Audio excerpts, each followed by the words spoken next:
Bonjour Sarah, bonjour Bertrand, salut Steph. Hello à toutes, à tous. Bonjour. Salut.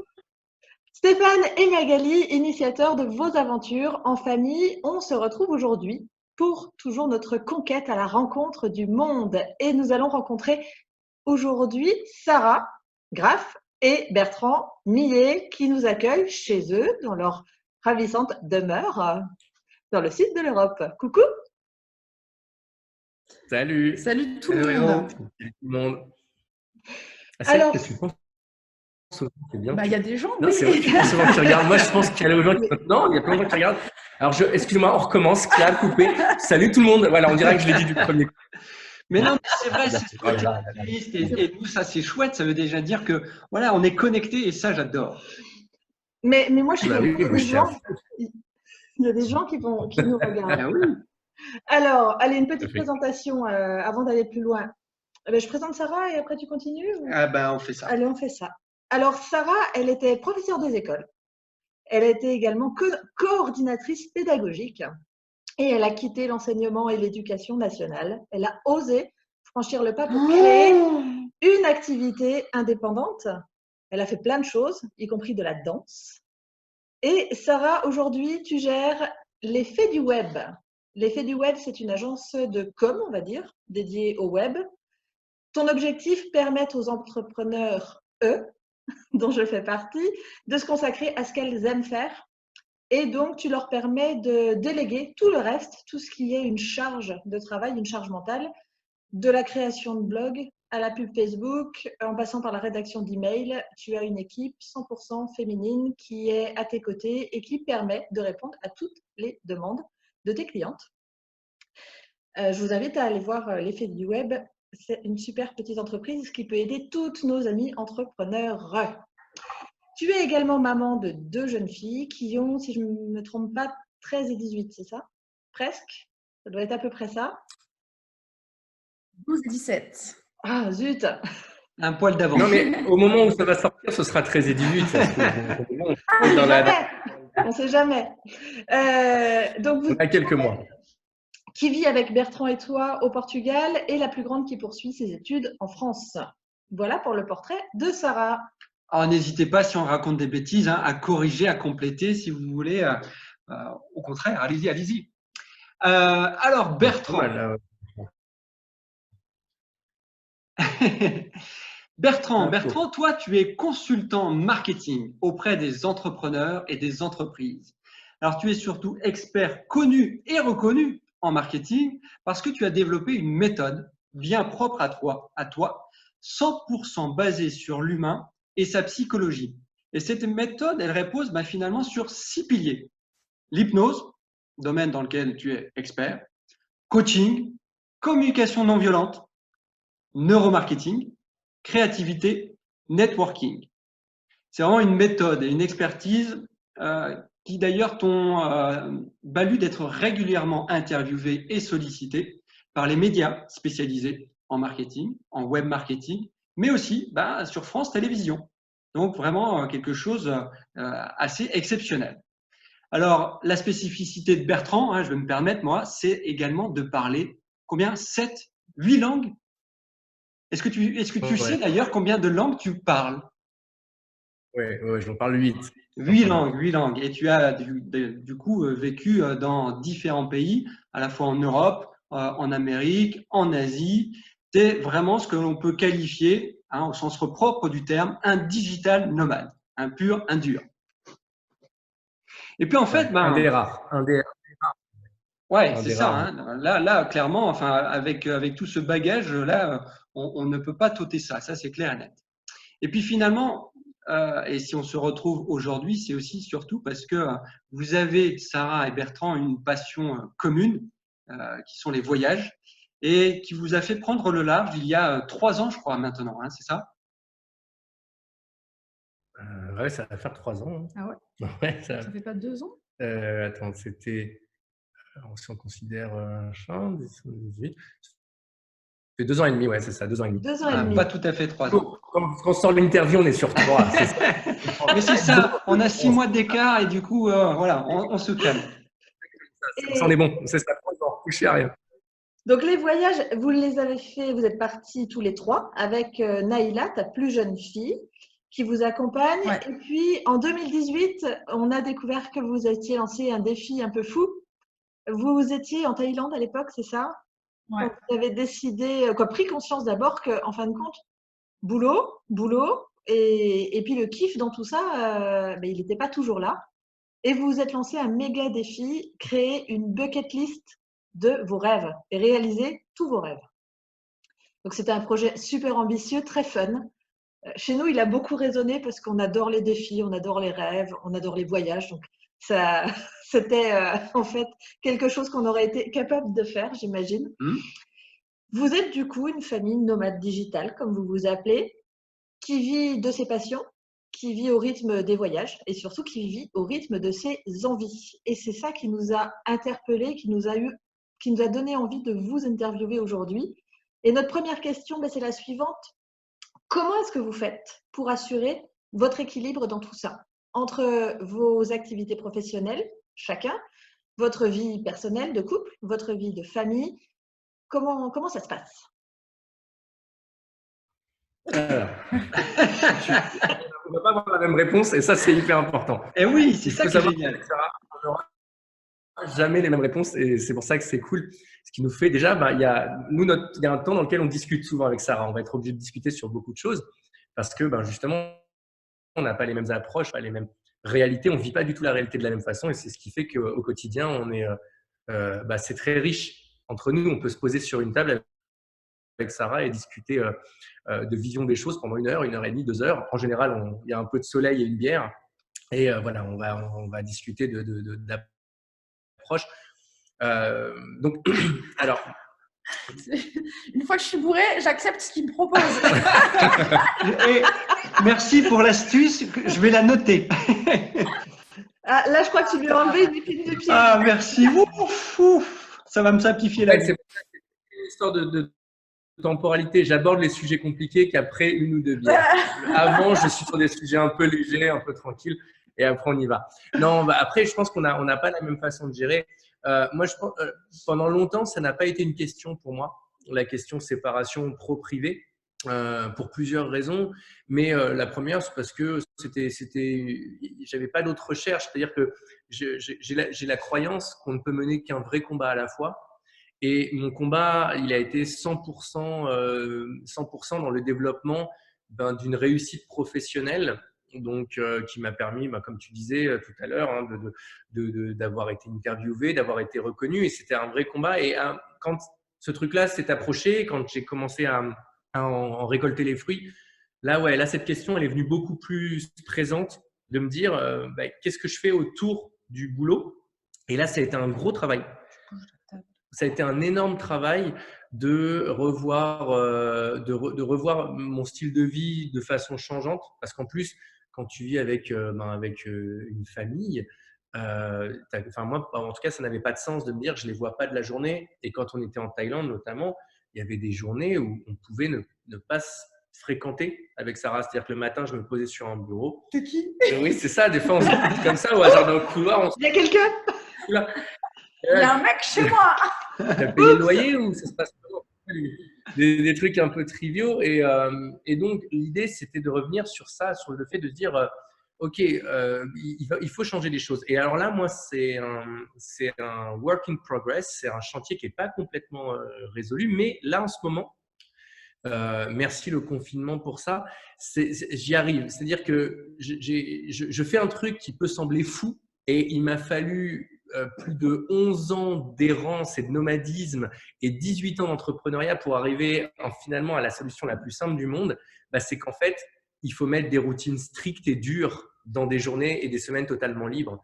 C'est-à-dire qu'en fait, là où moi j'ai toujours été allergique à ça lorsqu'elle m'était imposée, et je n'ai jamais, en tant que salarié, réussi à m'y faire.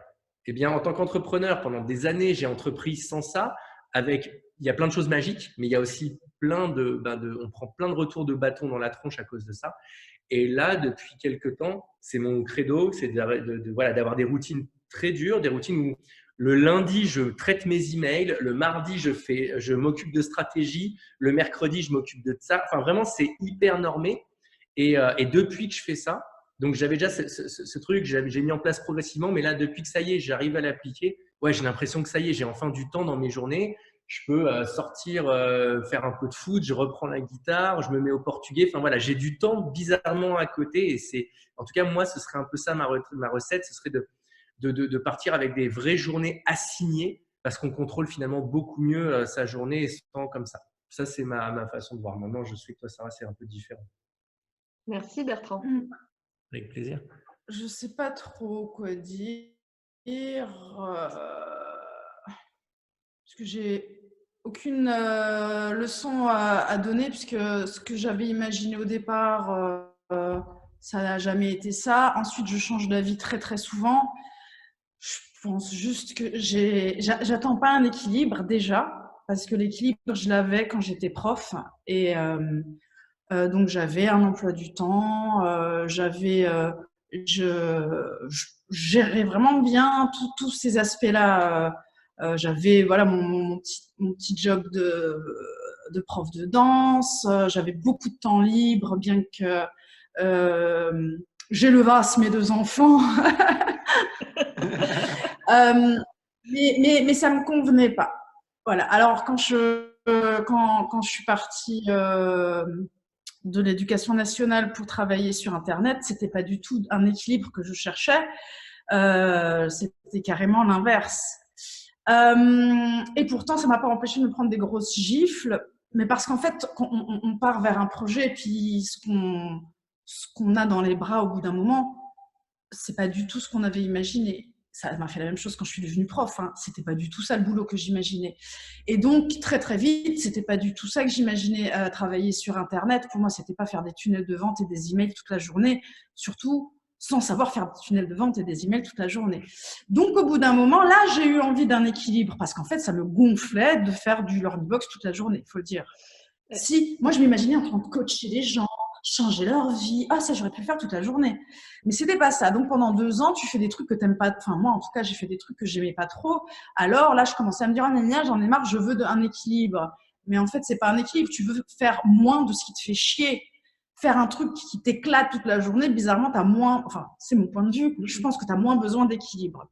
Donc là, de nouveau, et alors, c'est souvent des périodes. Il y a des périodes où on s'éclate et là, on se pose 0 question. Oh, on y va à fond. Et puis après, de nouveau, on est dans une phase plus business, où on travaille beaucoup, beaucoup, et on travaille, et ça monte à 16 heures, 20 heures par jour. Là, on pète une durite, et là, de nouveau, on se met à repenser à ce fameux équilibre. Et puis, il y a aussi des feedbacks de ma fille, qui me dit, même dans les périodes où on est enflammé, vous ne parlez que de ça. Et après, moi, je le vois, quand par exemple, je vois Bertrand avec ses potes, je me dis, il ne parle que de ça. Mais si je me voyais, je me dirais, mais t'es tarée, meuf, tu ne parles que de ça. Donc, l'équilibre, c'est très mignon quand c'est une période qui est pas très bonne, parce que bizarrement, on a moins besoin d'équilibre quand on est en mode euphorique. Et moi, ce sont des modes que je visite comme ça régulièrement dans le mois. Et puis, voilà, tout d'un coup, j'ai plus du tout envie de travailler. Voilà, un petit peu avant mes règles. Je veux plus travailler. Là, je veux qu'on me foute la paix. D'ailleurs, c'est quoi cette connerie d'Internet de merde? Et là, je veux de nouveau de l'art. Je veux aller me balader. Je veux jardiner. Je veux jardiner. Tiens, je me suis mise à jardiner. C'est vrai. Donc, au final, ce que je dirais, c'est que la magie à bosser sur Internet, c'est que tu peux, quand tu as besoin d'équilibre, mettre de l'équilibre. Quand tu as besoin d'aller dans la démesure, vivre ta démesure. Quand tu as de nouveau besoin de lever le pied, voilà. C'est flexible, alors que lorsque tu dépends d'une grande structure, ça, c'est pas possible. Voilà où j'en suis dans mon équilibre. Super. Merci pour vos témoignages qui, effectivement, sont différents, sont très riches. Moi, ce que je retiens, c'est qu'on a d'un côté équilibre égale routine, mise en place de routines strictes. Et d'un autre côté, l'équilibre, c'est plutôt la liberté et être à l'écoute de soi et de son besoin. C'est un peu comme ça que je traduirais. Est-ce que ce ne serait pas un truc de mec et de fille, ça? Parce que j'ai l'impression d'entendre quelque chose que je vis au quotidien, moi. Ça ressemble beaucoup à ce qu'on vit à la maison. Et des fois, ça va au clash, parce que justement, moi, j'ai besoin d'une routine. Et alors, nous, on a une particularité, et je fermerai vite une parenthèse, hein, c'est qu'on travaille tous les deux sur un projet commun. Et c'est là où c'est compliqué. Parce que projet commun, ça veut dire rythme, on l'a compris, complètement différent hein, par rapport à ce que je disais, attentes différents, etc. Donc, votre approche est intéressante et je me retrouve vachement dans ce que vous dites parce que moi, j'ai aussi ce besoin de vraiment structurer, organiser, cloisonner quelque part mon temps pour libérer mon esprit et être focus à fond sur une tâche, alors que Magali, pas du tout. Elle, c'est au feeling. C'est un peu comme tu disais, Sarah, c'est au ressenti, aux besoins internes et j'ai envie, j'ai pas envie. Merci. Avec plaisir. Mais nous lui fait de bosser ensemble. Il y a des projets où on a bossé ensemble et effectivement, en général, le lancement fait qu'on est bien ensemble, on arrive à se synchroniser.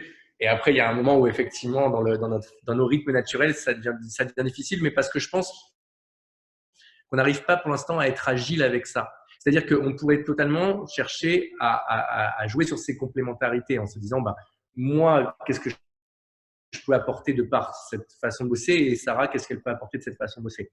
Après, je pense qu'il y a d'autres considérations à avoir et notamment celle de si on bosse ensemble en permanence sur le même projet, qu'on vit ensemble, qu'on est un couple, etc. Qu'est-ce qui nous reste à nous raconter et en fait, ça devient un vrai piège et on a pu le vivre ça aussi, notamment avec la chaîne YouTube qu'on avait lancée où au bout d'un moment, tout tourne autour de ça. Déjà qu'on a tendance à parler de business, c'est vrai. On va parler de plein de choses, mais c'est vrai qu'on a tendance à parler de business. Quand on est en plus dans le même, là, d'un seul coup, ça devient des enjeux qui sont pas faciles à gérer. En tout cas, nous, ça n'a pas été facile nécessairement à gérer ces enjeux-là. Et finalement, du coup, j'ai envie de rebondir là-dessus, qui n'a peut-être rien à voir par rapport à la réponse que vous allez nous apporter, mais ça me fait penser à ça. Quelle a été peut-être la plus grosse difficulté que vous ayez eu à gérer chacun, ensemble ou pas, vis-à-vis de trouver votre équilibre, vie perso, vie pro? Ou ce non-équilibre. D'accord. Alors oui, alors je vais faire les mêmes remarques que je fais à mon mari. La plus grosse difficulté ne peut pas être une personne. Sinon, on connaît la réponse. Quel dommage. Non, c'est… la plus grosse difficulté, moi, c'était en fait, c'était un piège que je me tendais en permanence. C'était de confondre routine et suppression de liberté. Ouais. Et en fait, à force de conserver ce truc-là en permanence et de vivre la mise en place de routine comme une suppression de liberté, en gros, je m'enlevais de la liberté parce que je m'aliénais tout le temps dans un temps que je ne contrôlais plus. Et voilà, ça a été pour moi un truc, mais c'est un truc effectivement qui n'a rien à voir avec notre vie à nous. C'est un truc que je portais depuis des années. Depuis que je te connais, tu te vois essayer de mettre en place une routine. Tout à fait. Et ça, c'est une vraie recherche. Mais c'est parce qu'à chaque fois que je me suis mis dedans, à chaque fois, il y a un moment où il y a des choses, voilà, c'est un travail d'années et d'années, mais dans lequel je me retrouve enfermé dans cette routine. Et c'est pour ça que mon truc est toujours de trouver la méta-organisation qui va tenir naturellement et qui va faire que hop, ça tient sans que j'ai d'efforts à fournir. Si ça n'existait pas? Ben, la vraie réponse, on l'aura dans 80 ans, 150 ans. Tant que je sois un peu vieux et fatigué, puis voilà, tranquille, j'ai une centaine d'années encore à faire. Donc ouais, non, c'est en tout cas c'est quelque chose qui doit être suffisamment souple et machin. En ce moment, je suis dans quelque chose qui est très agréable, contrairement à d'autres routines qui étaient plus contraignantes. Voilà, aujourd'hui, je suis dans vraiment une routine qui est très agréable. J'assigne un jour à des tâches bien particulières. Et en fait, aujourd'hui, qu'est-ce que c'est agréable? Parce que ça fait longtemps que je n'avais pas ressenti ça, de me dire, je vois un email arriver et dans ma tête, c'est ouais, mais c'est pas le jour des emails. Non, c'est pas moi en fait, c'est de leur côté à eux que ça bouge. C'est Stéphane. C'est Stéphane qui bouge. Il a un toc. Tant pour moi, non, c'est parce que je prends et c'est super intéressant et je prends des notes moi du coup. et je crois que c'est moi qui ai plus de. Alors je me retire. Voilà, c'est typique. Excuse-moi. Le problème, c'est moi.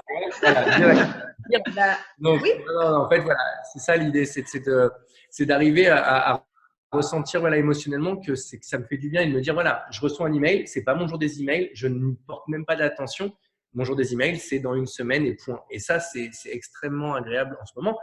Mais en tout cas, voilà, et pour moi, ça se traduit par des choses concrètes qui est, ben là, j'ai pu reprendre la guitare, je peux me prendre 2 heures de portugais le matin et le travail est fait. Et surtout, mes to-do list, ce qui est extraordinaire, c'est un signe qui ne m'est jamais arrivé, mes to-do list sont finis le soir. C'est-à-dire que j'ai pas 50 items et je termine pas le soir en ayant encore 6 qui sont pas terminés. Non, ce qui est fait aujourd'hui est fait aujourd'hui, en fait. Et ça, c'est très, très agréable. À vous les studios. Okay. Et moi, vous pouvez répéter la question? En fait, la plus grosse difficulté. C'est peut-être plus compliqué pour ça. Ouais, moi, j'ai plein de difficultés, alors je sais pas de laquelle tu parles. En fait, moi, je voudrais t'interroger, c'est par rapport à ta fille. Comment est-ce que tu as géré par rapport à tes filles ce départ? Quitter la vie classique qu'elles connaissaient, la maison, voilà, tout lâcher pour partir vivre d'aventures, d'eau fraîche, d'amour et de web. Xanax. Voilà. Matin, midi et soir. Stoplexil. Voilà, c'est ça. Voilà, je suis ici. Déjà, ça s'est pas fait sans complications. Voilà, c'était pas cuit les petits oiseaux, on va partir, youpi maman, c'est exactement pile ce que je voulais dans ma vie. Mais ça s'est fait par étapes d'abord, de toute façon. Alors, donc d'abord, elle a quitté l'école quand on était en région parisienne. On a fait 6 mois, la moitié de l'année en mode école à la maison et moi j'étais en congé de formation. Donc déjà là c'était un mode de vie un petit peu bizarre, j'allais plus travailler, je traînais à la maison, on traînait à la maison, on a commencé à passer beaucoup de temps à ce moment-là, c'était en 2017. Elle était encore en CM1, donc ça date. Mais donc déjà là, on a mis le pied dans quelque chose de différent. Et moi, je me souviens quand je suis allée signer la dérogation, là, comment ça s'appelle, le papier. Tu sais, quand tu déménages, elle te signe un exéa ou un avis de sortie. Mais normalement, il l'envoie à l'autre école. Ouais. Là, elle ne l'envoie pas à une autre école, elle te le donne à toi. Je suis repartie de l'école là, en disant « Oh, je fais un truc de ouf !» Et Naïla était très contente à ce moment-là. Mais au début, très vite, ça ne ressemblait pas aux promesses. Moi, je lui avais promis un certain truc et puis au final, je passais mon temps à travailler sur mon projet de coaching, de web et tout ça. Donc, et je ne m'attendais pas à ce que ça demande autant de travail, en tout cas à ce que ça me prenne autant de temps, à ce que j'y mette autant de temps. Et du coup, je lui faisais pas court. Voilà, je l'ai laissé un petit peu vivre sa life. On a commencé un blog, mais pourquoi tu rigoles? Je rigole pas, moi. Je te regarde, j'écoute. Attention à toi, hein. Attention, hein. Je suis passionné. Bref. Tu vois, non, mais c'est bien qu'il y ait tous les millions de gens qui regardent cette vidéo. Vous voyez ce Bref. Ensuite, on a fait la région parisienne, le sud. On est allé habiter une maisonnette que j'avais. Et là, on est à l'école. Donc, de nouveaux changements. Ensuite, c'est là que s'est mis en place cette idée. Il m'a parlé d'Asie, mais c'était... Jamais j'ai pensé à l'Asie. Moi, j'ai parlé à ma fille de partir en Espagne. Donc, l'Espagne, elle était à fond. L'Asie, elle n'était pas à fond du tout. On a réussi à lui vendre l'Asie. C'est toi. Il lui a fait de l'hypnotisme. Non, tu lui as montré des...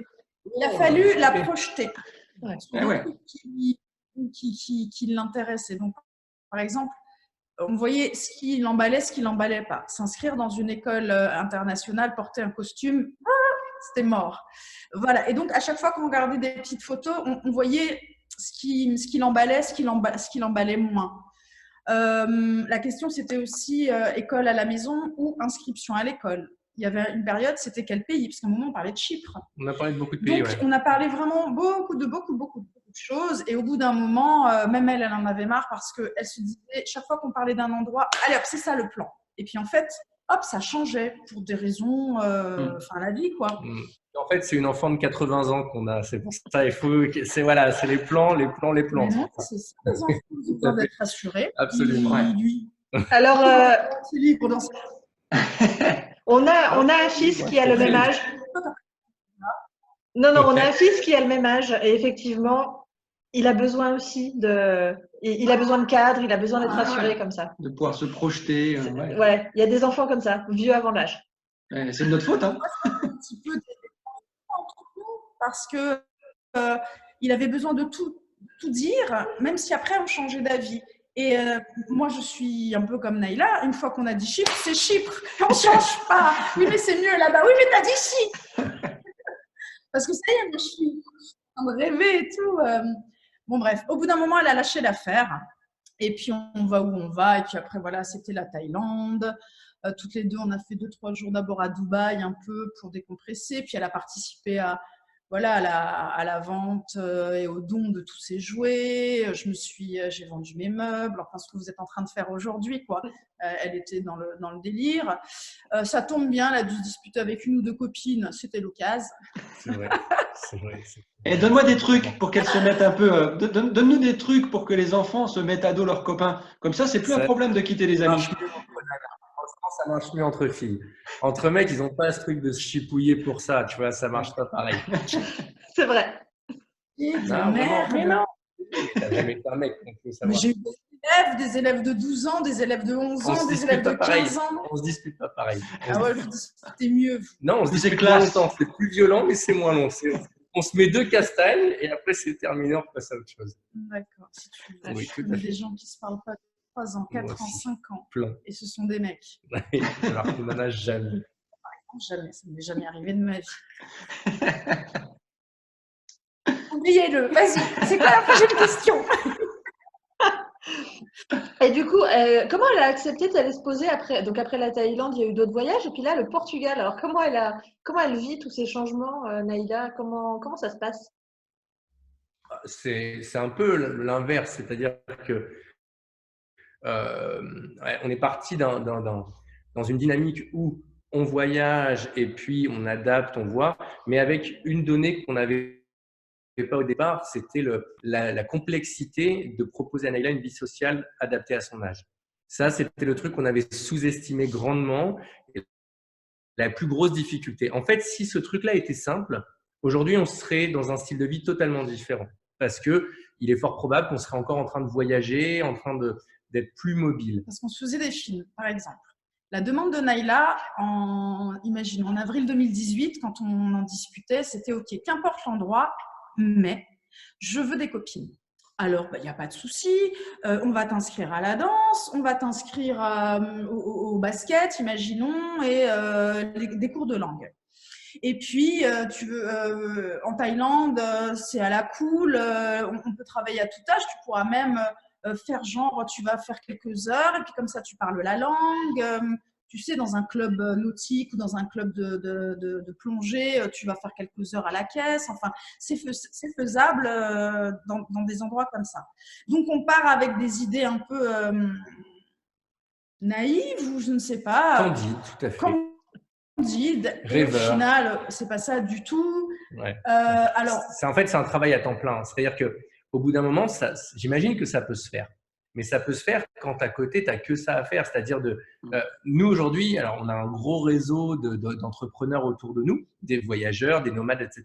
Ce n'est pas tellement le souci parce qu'on a plein de gens qui sont venus nous rendre visite. Mais ce sont des gens soit qui sont plus jeunes que nous, et il y en a beaucoup qui sont plus jeunes que nous, donc pas encore dans un âge avec des enfants. Même les plus vieux n'ont pas d'enfants. Et les plus vieux, effectivement, qui ont opté pour ce style de vie, n'ont pas d'enfants non plus. Les rares qui avaient des enfants et qui sont venus nous voir, il y en a eu quelques-uns, ça va être, pour le coup, en Thaïlande, c'était des expats. Et là, c'est en fait, ce qui a été la clé en Thaïlande, c'était à nouveau de faire en sorte que Naïla aille à l'école, dans une école française. Et là, elle a retissé un peu le lien social, mais sans ça, c'était absolument impossible. On n'arrivait pas à trouver le filon, l'endroit où il y avait des enfants rencontrés, des gens comme ça.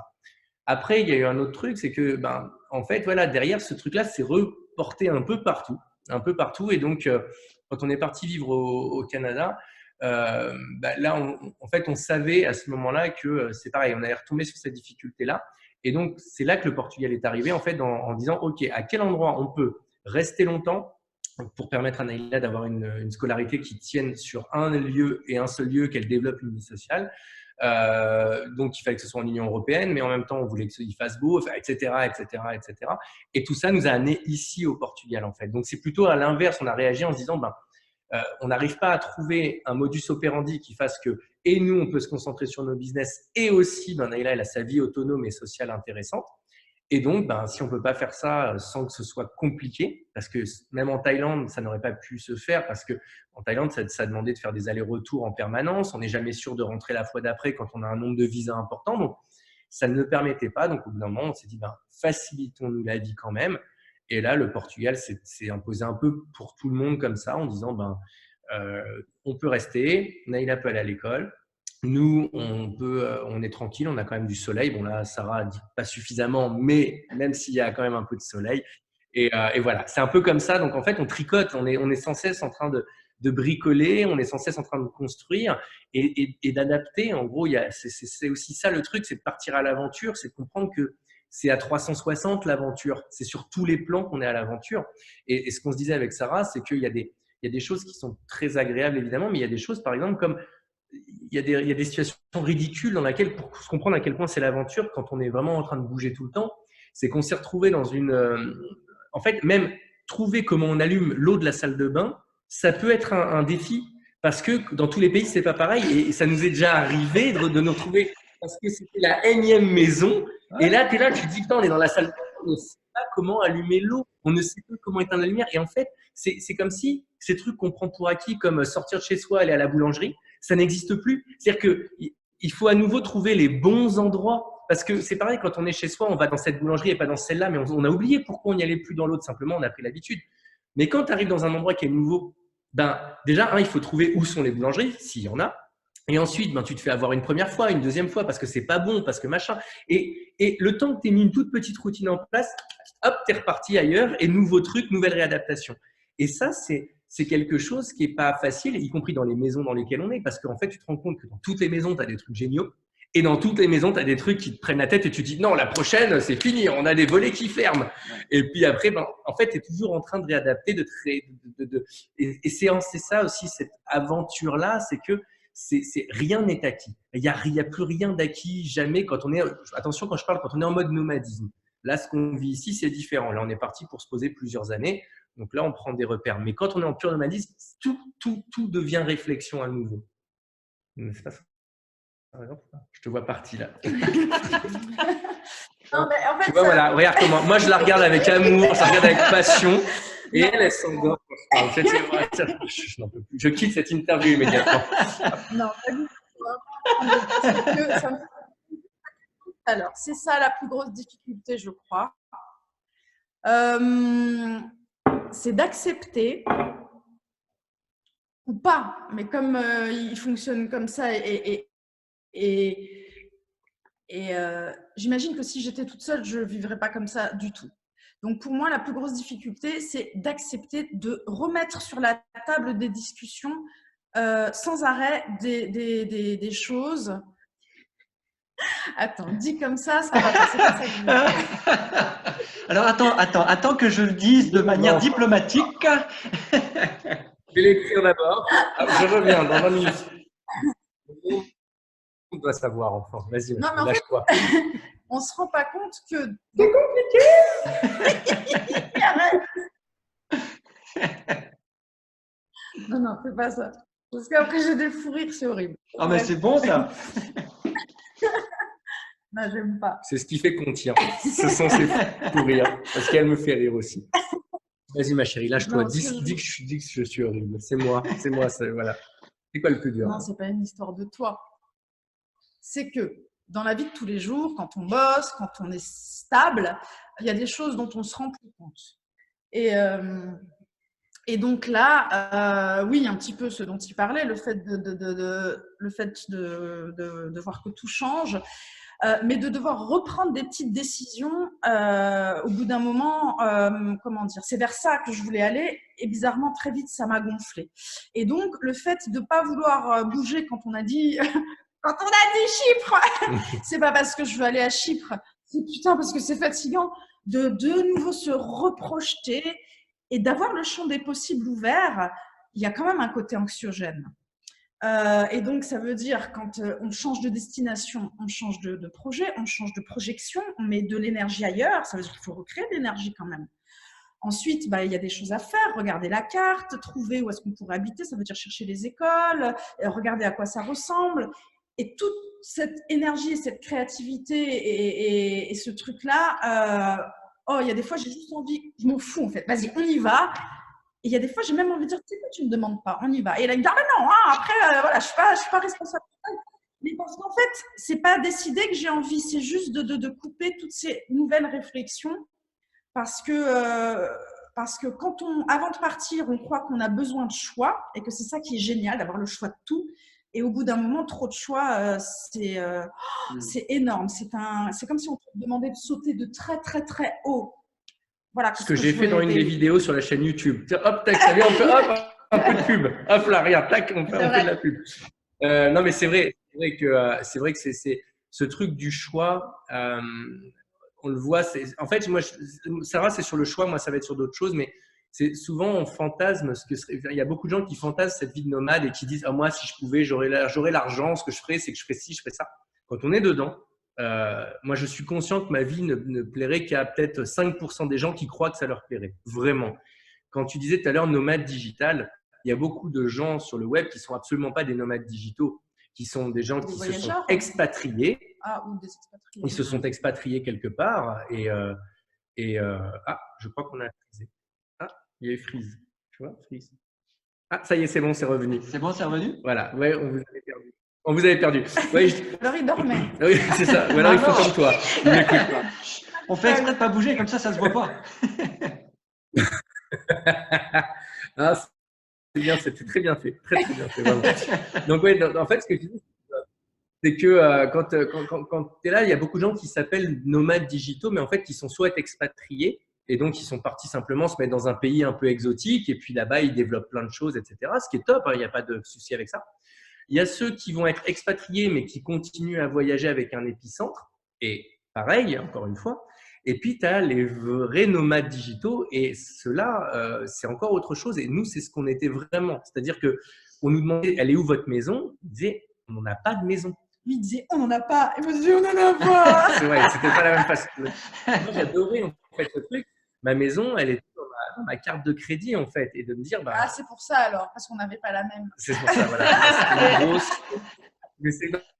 Non, mais c'est ça, en fait. Au bout d'un moment, tu te dis qu'on n'a vraiment pas ça. Et ça, c'est être nomade digital. Et ça, et il y a plein de gens qui croient que ça leur irait, mais comme dit Sarah, c'est remettre en question, se poser des questions en permanence et donc prendre des décisions en permanence, même sur les plus petits trucs. On va manger où ce soir? Ça devient une aventure dans beaucoup de pays. Et ces petits trucs-là, c'est pas facile. Donc, encore une fois, partir, et quand on parle des métiers du web, etc., en fait, là aussi, il y a je suis désolé, il y a un autre choix à faire, mais il y a une large gamme de styles de vie. C'est-à-dire qu'on peut être simplement expatrié à plus ou moins long terme. On peut être expatrié non officiel, comme ça se fait beaucoup, par exemple, en Thaïlande, où on n'a pas le droit en Thaïlande d'être expatrié, alors sauf à payer des visas plus premium. Mais sinon, on n'a pas. Donc, encore une fois, c'est bien aussi choisir son statut et son style de vie parce que, nomade digital à proprement parler, ça vient avec son lot, mais comme chacune finalement, mais ça vient avec son lot de choses qui ne sont pas forcément cool et comme disait Sarah, auxquelles on ne s'attend pas. Mais ce partage est vraiment très très riche et nous qui sommes dans cette réflexion là parce que effectivement non, c'est plus une réflexion. On n'a plus de maison, on n'a plus de meubles. C'est vrai. C'est plus une réflexion là. C'est peut-être un lapsus révélateur, tu vois. Là les rôles sont inversés. Magali était plutôt dans l'esprit Bertrand. C'est bon, moi nomade digital, je suis à fond, je suis déjà sur les routes et tout. Moi, ma maison. Non mais oui, effectivement, non mais. Je pense que nous, on ressent bien le message que vous êtes en train de partager parce que, au-delà du côté tout beau, tout rose, on va être toute notre vie sur les routes à voyager. Il y a des vraies réalités de tous les jours, de choses simples où ça va te demander à chaque fois de décider. Et je rejoins parfaitement le côté, ça peut être épuisant à force si on n'y est pas préparé et si c'est pas dans son mode de fonctionnement un peu pseudo-naturel. Ouais, c'est clair. Ça m'amène une question. Non, non, Vas-y. vas-y, Sarah. On dirait un lion. Quand tu parles, Ouais. quand elle parle, on dirait qu'il y a un lion. Ouais, c'est incroyable. C'est toi, mon ami. Côté lion. Non, je disais simplement que je pense pas que, à part lui, mais sinon, on l'a pas forcément dans son mode naturel. C'est vraiment, il y a un moment quand on commence à sentir ce truc-là, ou bien on décide de l'intégrer, ou bien on décide de trouver autre chose, de s'installer, par exemple, 6 mois ou 1 an, et puis avant de bouger à nouveau. Est-ce qu'on peut faire juste un point? Sarah, quel temps fait-il dehors? Il fait ensoleillé. Merci beaucoup. Non, comme ça. Voilà, c'est un Petit prévis de on Gauck. peut passer à la Il a pris à témoin beaucoup de gens, là, je crois, Sarah. 1 million de spectateurs, on a dit. Minimum. Minimum.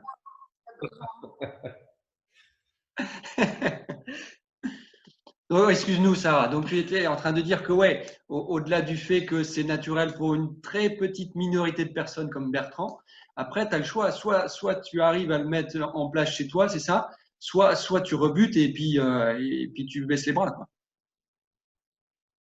Ouais, il faut vraiment décider que. En fait, je pense que. En tout cas, je pense qu'il y a un moment, c'est comme ça que je l'ai vu, et il y a plein de gens qui l'imaginent comme ça. Ce n'est pas une vie de rêve. Voilà. Il y a le côté. Avant, on imagine des choses, mais je pense qu'on a imaginé plein d'autres choses depuis tout petit qu'on n'a jamais fait. Et donc, ou bien on le garde en mode rêve, fantasme, comme je pourrais rêver de George Clooney, mais jamais je ne vais rien enclencher pour le rencontrer. Je n'ai pas envie. Non, mais c'est un exemple pour les dames qui regardent. Petite. On aurait pu dire Bertrand Millet. Pour Non. les millions de spectateurs. J'ai fait la démarche. Les millions qui nous regardent, non, rêvent de Bertrand Millet, mais elles ne savent pas. Tu vois, elles sont là pour pas la démarche. Elle ne savait pas encore, pas encore. Maintenant, ça va être bon. Mais à partir du moment où c'est une envie que ça rentre dans le réel, alors il faut se rendre compte qu'il n'y a rien de magnifique, d'idéal. C'est la vie. Et donc, c'est compliqué. C'est plus compliqué que la vie en mode pépère et routinière.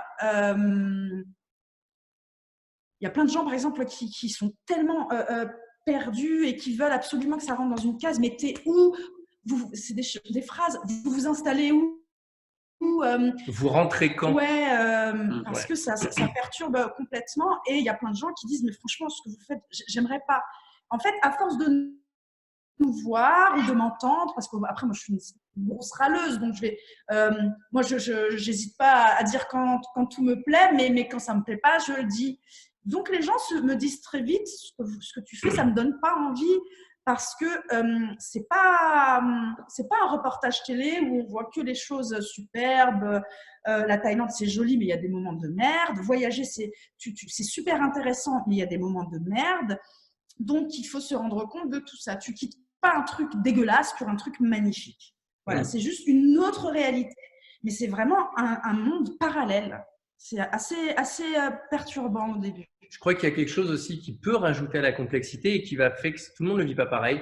C'est quand tu pars dans ce mode de vie et qu'en plus de ça, tu changes tous tes repères avec, ça veut dire professionnel, etc., etc. C'est-à-dire qu'il y a déjà tellement de choses qui changent que si en plus de ça, le job que tu vas faire en bougeant lui-même est nouveau, c'est-à-dire que tu n'as plus aucun truc sur lequel t'appuyer en te disant « ouais, mais ça, je connais ». Ouais, c'est sûr, parce que j'imagine que si j'avais été 3-4 ans en ligne avant, ça n'aurait été qu'un voyage. Là, j'étais instite, j'étais célibataire, j'étais statique.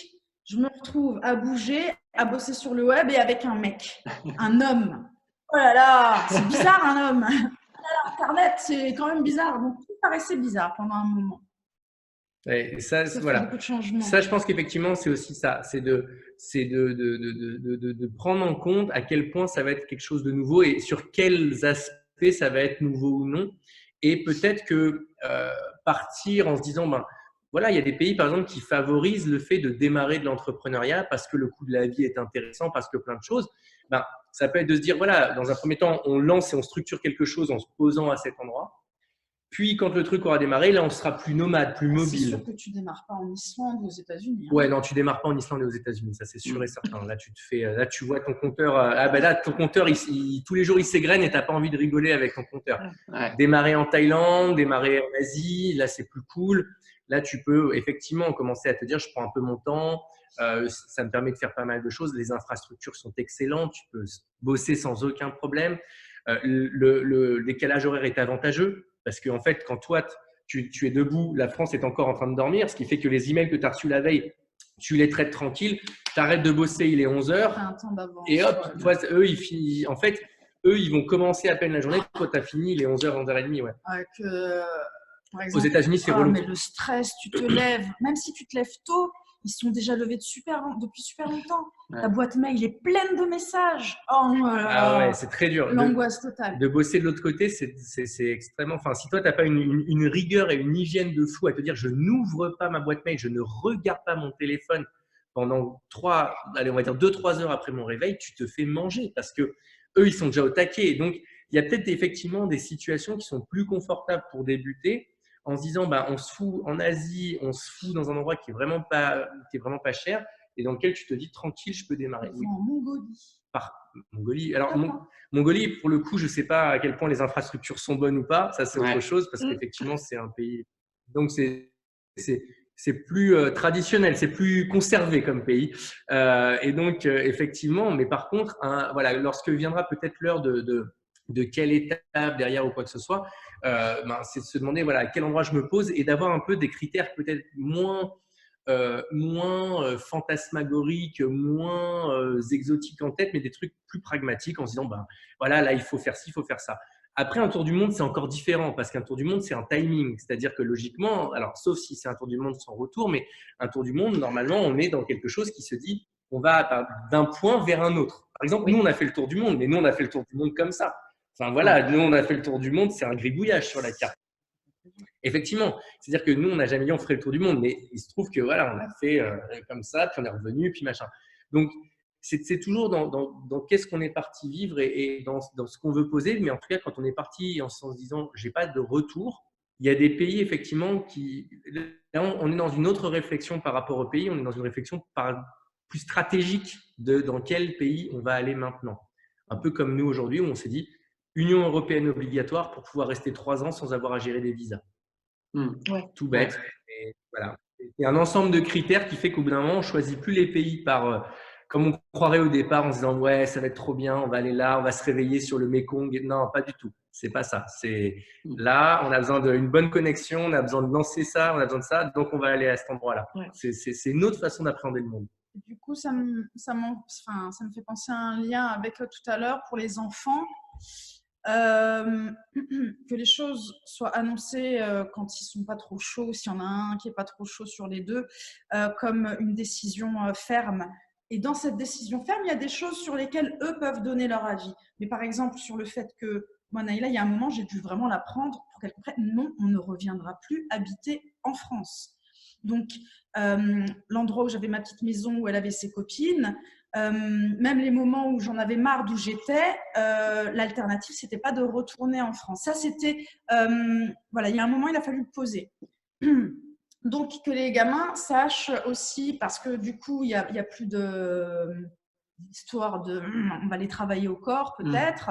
Il y a des choses qui sont fermes. Et là-dedans, il y a des choses plus souples. Et aussi de rediscuter, je sais pas moi, tous les 3 mois, parce que comme tout change tout le temps… Je ne sais pas ce que tu vas dire en fait. Je réserve ma réponse. Parce que j'imagine que même les adultes, la réalité ne leur convient plus trop au bout d'un moment. Et donc, de rediscuter avec ces choses que eux ne vont pas remettre en question parce que ça ne les concerne pas. Donc, qu'ils sachent ce qui ne les concerne pas, sur quoi ils ne donnent pas leur avis, et d'autres choses sur lesquelles, là, ils sont concertés. Parce que la vie est beaucoup plus souple, plus changeante qu'à la maison, au même endroit, tout le temps. Donc, quelque part, si je te dis fixer un cadre sur lequel, là, de toute façon, c'est non négociable. Et J'ai vu, tu dormais. Ah non, j'avais fait. Pourtant, je faisais ça. Je dormais les yeux ouverts exprès. On a parfois l'image qui se fige, donc je pense que c'est pareil chez vous et ça doit venir de notre débit chez nous là, ouais. Vous nous entendez toujours aussi un petit peu là. Ouais. Donc oui, voilà. Si je te disais en gros, en reformulant la massos, tu vas me dire si ça te convient ou si ça te parle pour être sûr que je suis bien connecté à toi. C'est bon? Ah non, ça semble complètement figé là. Non, ça marche. Ah, ça marche. Donc, c'est quelque part fixer un cadre là où c'est non négociable et à l'intérieur duquel, quand même, par contre, là, il y a échange, communication et où chacun peut partager, s'exprimer et trouver un consensus, c'est ça?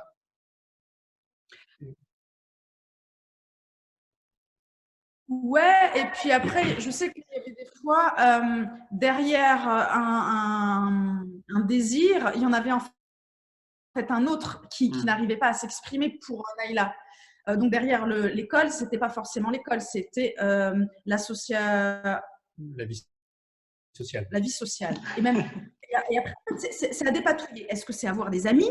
Est-ce que c'est voir du monde? Est-ce que c'est voir toujours les mêmes personnes? Voilà, c'est quoi précisément? Parce que du coup, il y aurait d'autres solutions auxquelles elle n'aurait pas pensé. Donc, c'est peut-être pas l'école la solution, c'est peut-être autre chose. Mais je pense que ça aussi, c'est pour ça qu'on parle d'une école de vie, parce que les questions s'affinent avec l'expérience aussi. C'est-à-dire que même nous, pourquoi il y a rediscussion? Il y a rediscussion parce qu'en fait, on est juste un peu moins bête qu'il y a 3 mois et qu'on a comment pourrais-je dire, on sent un peu mieux ce qu'on veut, c'est encore un peu plus précis et qu'à chaque fois on avance. Et le fait que beaucoup de choses soient incertaines autour, ça demande de s'écouter beaucoup en tout cas et de se demander beaucoup ce qu'on veut. Ah, tu vois là, regarde, ça fait des petites coupettes. Comment on peut améliorer? Nous, on ne peut pas. Bah, je pense que c'est… Ça vient de notre côté parce que tu vois, il n'y a pas marqué ici unstable. Je pense que c'est vraiment nous. Ça vient de votre côté, je pense. Ouais, mais on a un débit qui est vraiment, vraiment pas bon. Et pourtant, on est sur la 4G, mais c'est un peu tendu. La France est sur le web. Et oui, mais on en parlait l'autre jour avec Sarah. Effectivement, le web a aussi ses inconvénients, comme le nomadisme, comme tout ça. Hein, voilà, on a des contraintes, on fait avec. On vous remercie parce que vos témoignages ils sont super pour nous déjà. On prend énormément de choses perso, de votre expérience. C'est génial, ça nourrit nos projets qui arrivent incessamment sous peu. Et puis de manière générale, je pense toutes les familles qui justement au sein de leur foyer ont cette réflexion à avoir entre j'ai des enfants, j'ai un business. Alors, à la limite, salarié ou entrepreneur, bon, on a tendance à penser, et je pense que c'est une réalité, qu'entrepreneur, tu as quand même une responsabilité supérieure, donc ça te prend le cerveau encore plus. Mais si je ramène ça à la maison, j'ai mon quotidien à gérer, j'ai mes activités, mon loisir perso à mettre ça en place. Donc, c'est vrai que votre partage et les réflexions ou les questions que vous soulevez, je pense qu'elles sont vraiment pertinentes et très fortes pour chacun. Nous, on a l'habitude de finir avec une question un petit peu fil rouge. Et la question signature. La question signature. Vous êtes chaud? Vous êtes prêts? On est à fond, vraiment. Alors, peut-être qu'elle sera commune ou pas, mais on a envie de vous demander à chacun quelle est la plus belle aventure vécue. Alors, en général, pour nous, c'est en famille. S'il devait y en avoir qu'une. Alors, c'est compliqué, mais c'est fait exprès. Parce qu'il faut en retenir qu'une. Belle, parce qu'il y a eu la plus la plus ça, la plus belle.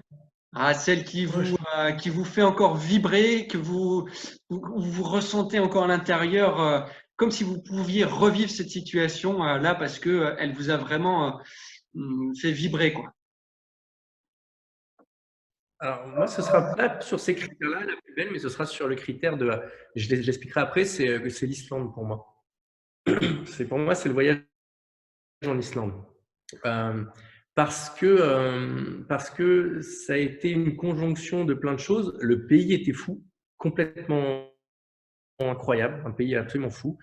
On a été voir une expérience absolument incroyable aussi, on a vu des baleines, et je pense qu'on a été émus tous par les baleines. Et c'était la première fois, le premier voyage où on était tous les trois partants activement pour ce voyage. Alors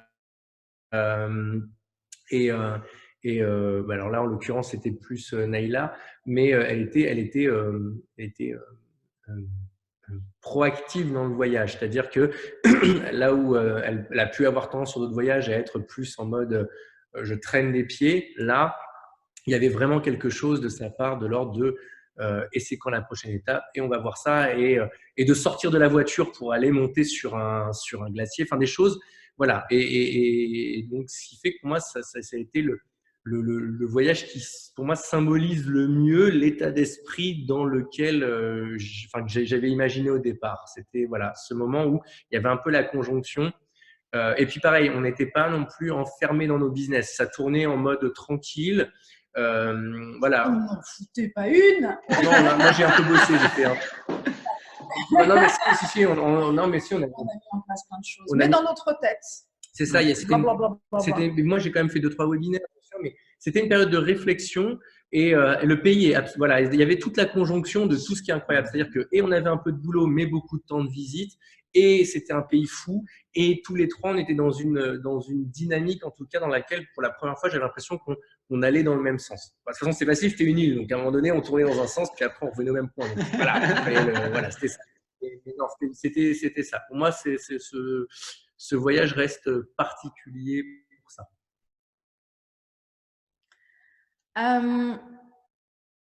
Alors moi, je vais te raconter un truc qui n'est pas fantastique ni extraordinaire, parce que sinon, il y en aurait des tonnes. Aux États-Unis, je pense que ce serait un souvenir des États-Unis, parce que pour plein de raisons. Mais du coup, là, j'ai un souvenir qui me vient.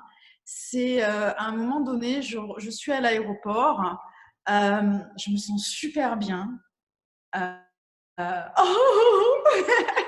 Je me sens super bien, c'est à l'aéroport à Koh Samui, je l'ai dit? Non, mais on avait deviné. Mettez dans les prix, on avait deviné que c'était Koh Samui. Je vais vous avouer que je suis nul et je ne sais même pas où c'est. C'est en Thaïlande.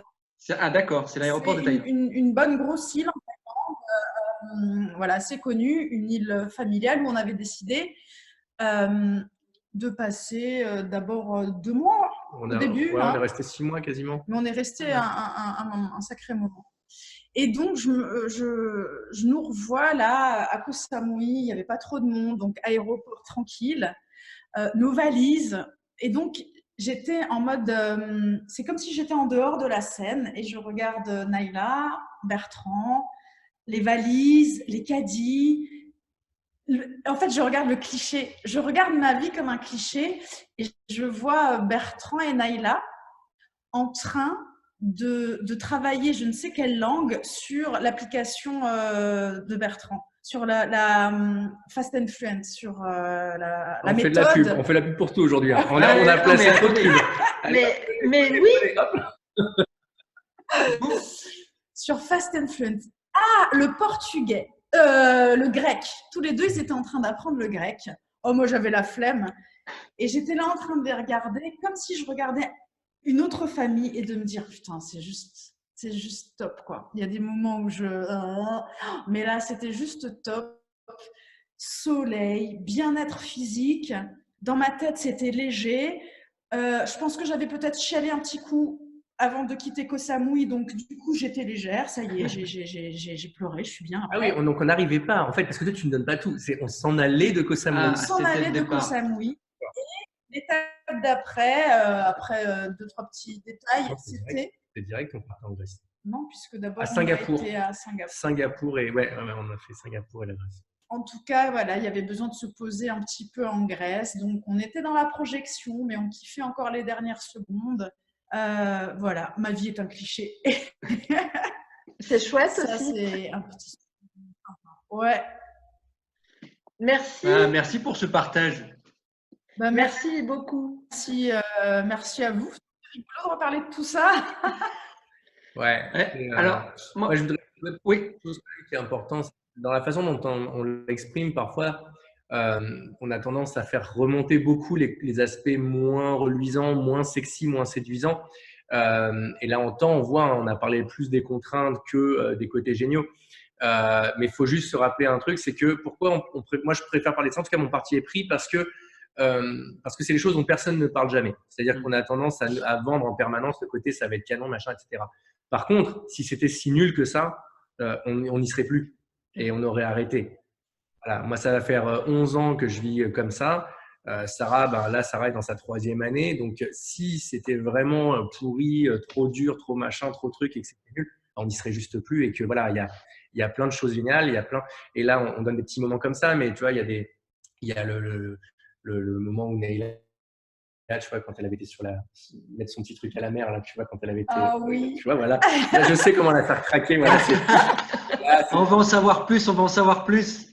Naïla dit ça y est, je suis une taille. Elle participait à un événement religieux taille où il fallait fabriquer des petites choses en fleurs et ensuite aller les déposer à la pleine lune dans la mer et laisser ce petit bateau-là partir avec un vœu. Et le fait de faire ça, elle me dit ça y est, je sens que je suis une vraie taille. C'est plein de petits trucs comme ça en fait qu'on n'aurait jamais pu vivre avant. Et il y a d'autres choses aussi par personne interposée où aujourd'hui, par exemple, dans la façon dont Naïla, par exemple, va penser, dans la façon dont elle va appréhender les choses, elle ne sait pas mettre de mots dessus et c'est pas toujours nous au quotidien, on ne le voit pas, mais ce sera plus pareil en fait. Elle a une dimension, elle vit avec une dimension qui est devenue normale pour elle. Alors parfois c'est dangereux parce que pour elle, ça c'est la normalité, mais ce qui fait que des fois tu te rends plus compte de ce que peuvent vivre d'autres personnes. De la chance que tu as. Voilà. Quelque chose qui, mais en tout cas, de dire qu'elle vit avec une dimension qui est différente. Et ça, voilà, ça, ce sont des choses qui sont des apports dans la vie qui n'ont pas de prix, qui sont juste extraordinaires. Et des fois, voilà, on va pouvoir, dans une discussion, se dire, tu te rappelles quand on a vu les baleines? Enfin, tu vois, des trucs qui sont juste normaux. C'est la base, en fait. On est en train de te parler d'un vendredi ou d'un mercredi, on n'en sait rien, mais c'était le jour où on a vu des baleines. Et puis après, on va te dire, ouais, comme la fois où il y avait les bisons dans le parc. Bref, des trucs, voilà, en fait, ce qui est normal, un peu comme tout le monde, c'est que quand cette vie-là devient une routine, au bout d'un moment, tu n'as plus que tes trucs qui t'embêtent en face et que c'est intéressant pour nous. Moi, c'est pour ça que j'aime beaucoup ce genre de moments avec vous dans lesquels ça nous fait aussi remonter tous ces moments qui sont trop cool et et voilà, qu'on a aussi tendance à passer, à consommer paradoxalement. Et donc, voilà. Donc, en tout cas, c'est une vie, oui, qui a énormément de choses, énormément de richesses, énormément d'apprentissage et qui nous pose sur d'autres bases et qui fait qu'effectivement, on n'a pas toujours la même façon de penser, la même façon d'appréhender la réalité que là où on était avant, quoi. Voilà.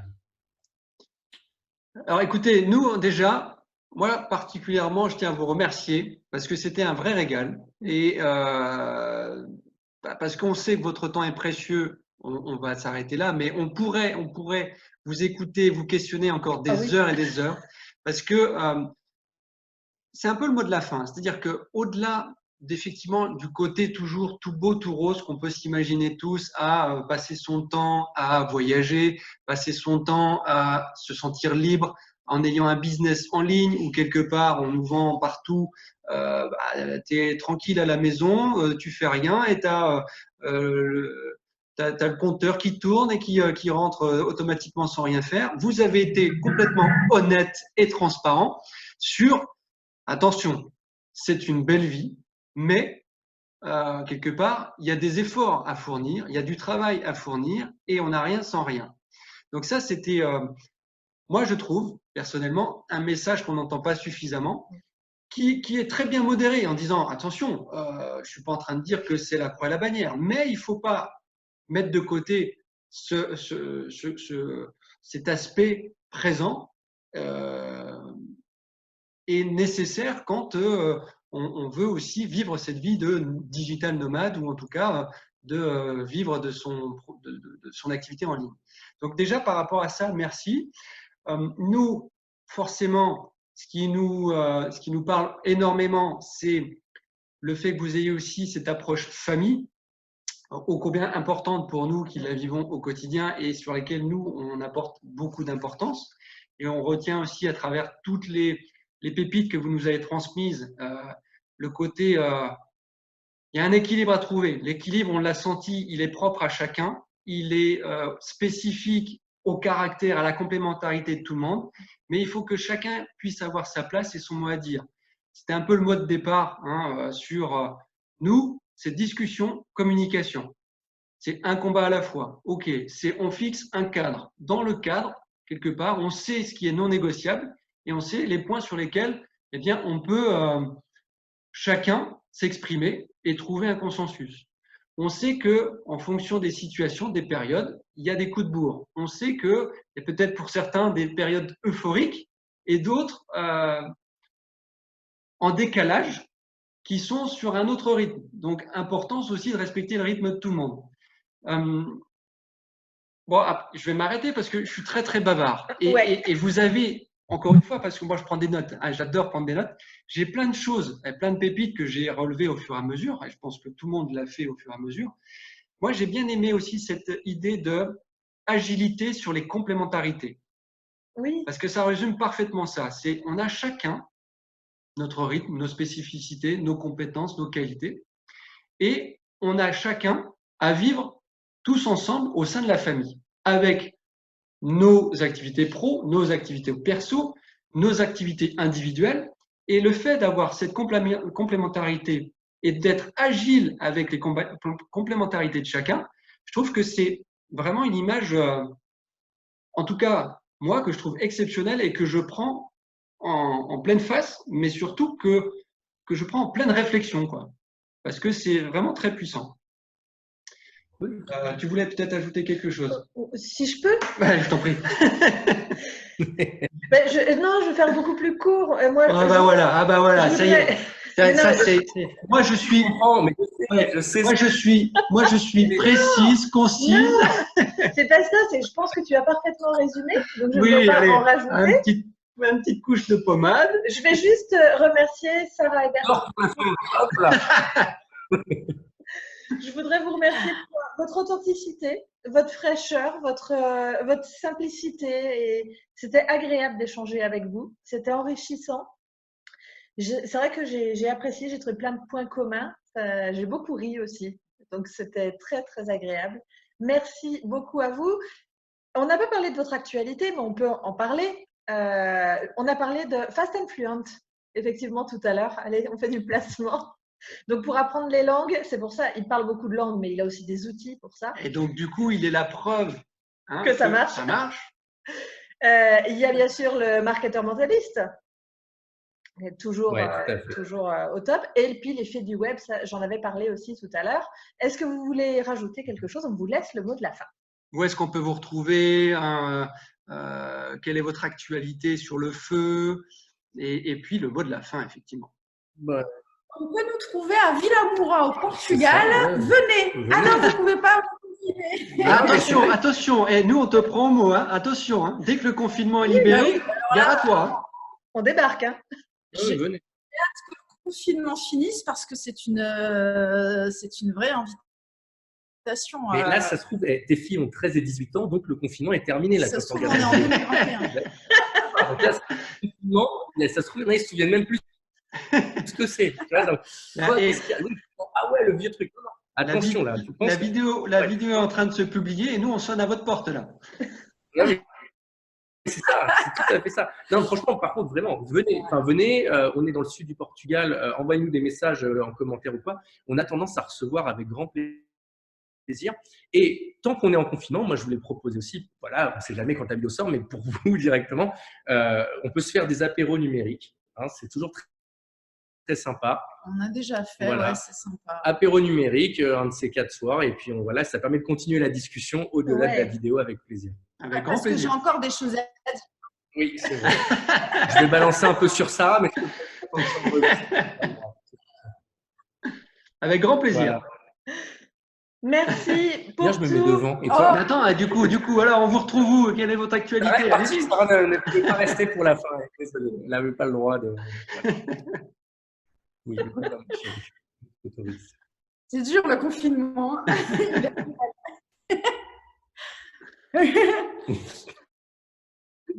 Voilà. Donc alors, on vous retrouve où sur Facebook, sur Internet Moi, sur Facebook. Ouais.